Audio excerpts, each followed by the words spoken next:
Tired of unwanted guests in your garage? Introducing the Garage Lower Corner Pest Shield from Hearn's Pro Pest Products. Installation is quick and easy. Here's what you'll need: the included hardware, a broom for cleaning, a drill, silicone caulk or sealant, and just a few minutes of your time. Let's start by preparing our work area. First, grab your broom and thoroughly sweep both corners to remove any debris that's accumulated.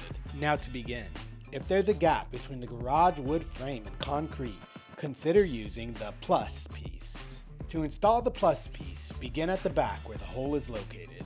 Insert a screw or nail.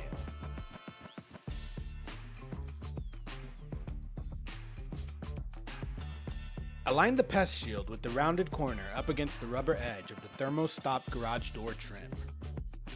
Screw or nail securely using pre-marked holes.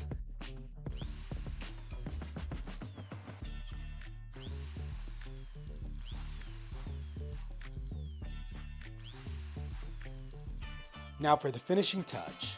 With your fingers, gently form the rounded top portion of the shield that connects to the rubber seal. Shape it to match the contour of your garage door's rubber piece. This feature is what separates our product from the rest. This prevents interference when your garage door closes, creating a tight seal that blocks pests from entering through the corners.